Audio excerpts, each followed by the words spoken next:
Okay, so in wrestling, there's normally two positions in some senses that your opponent will take.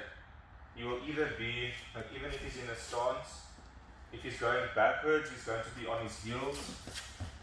If he's coming forward, he's going to be on the tips of his feet. So when we know this, that influences how we are going to be looking at taking him down and or controlling him.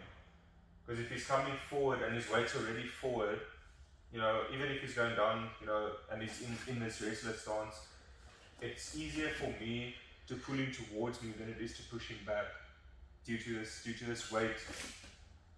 So for now, what we're going to do is, I'm not holding his head. My hand's loose, it's on his head. So now we're busy working. I don't have to have contact immediately. I can even be over here, nice and low, you see where my hand goes.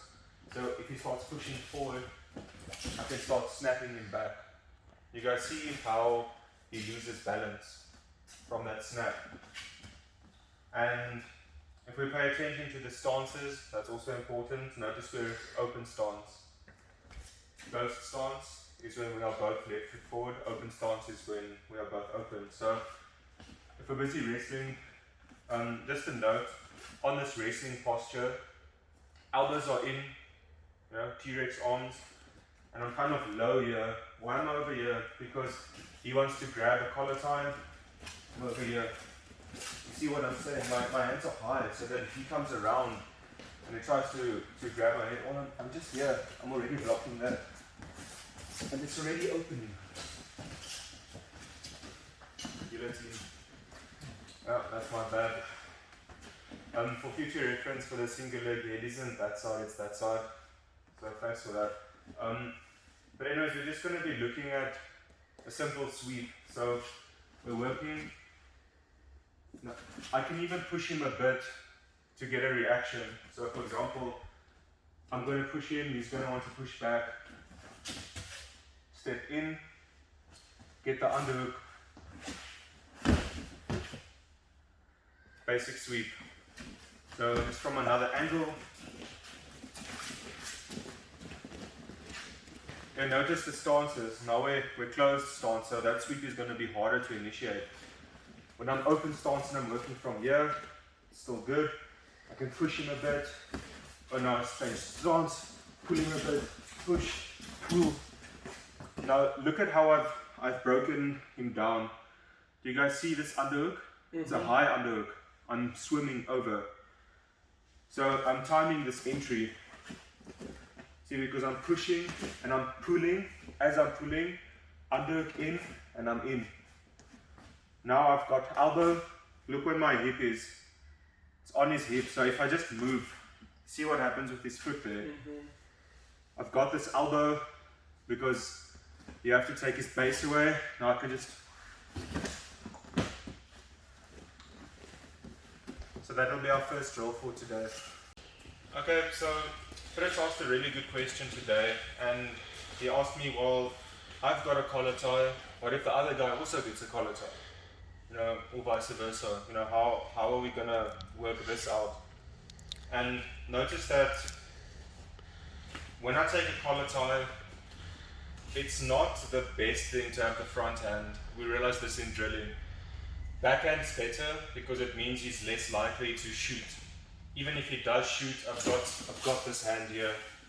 So just bear in mind that when we're shooting, it's a push and a pull, and I'm launching in here, and I'm looking for that sweep.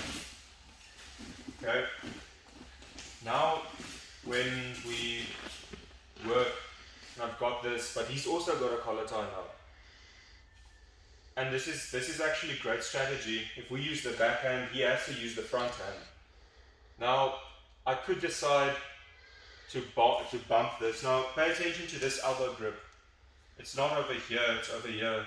Pinky to the inside. So we've both got grips. I can kind of lift him from here. Now from here, there's a couple of shots that I can take or not. I could even do a Russian tie. and go from here. It depends where his movement is. You know, is he going forward or backwards? No. So remember, if it's going backwards, it's his heels. If it's going forward, it's his feet. Right. So if I push forward and I pull, and I get underneath, I can grab the body, and I can come around, I can just step this foot, which is quite nice. It's very satisfying. It's a bit sneaky, but always remember the push and the pull. I can push, I can pull, and I can go for an ankle pick there.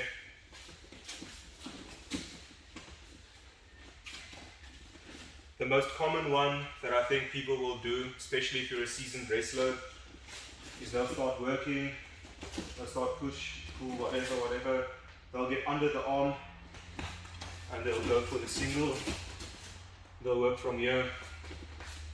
So for today's drill, we're going to focus on the ankle pick side of things, just because it's fast, it's a bit less technical, and you can generally take your opponent down and keep him there. So we'll be working here. First step is I need to prop on this elbow. See? I need to prop up on this elbow so that I can make space. You see how his hand disconnects there. So I'm gonna push, pull, make space. In for the sweep. Just one more time. We're working over here. Both of us have collar ties. And this push-pull dynamic is important. I just want to talk about it. It's small movement. It's not, for example, one strong movement. It's a couple of like, there's back, forward, and so on. So now, again, I'm pushing back, he comes forward, underneath. See, my hand is already there. You guys see that? So even when I stretch up this hand, look where his head is going, over his shoulder. Now I can start launching an attack from here.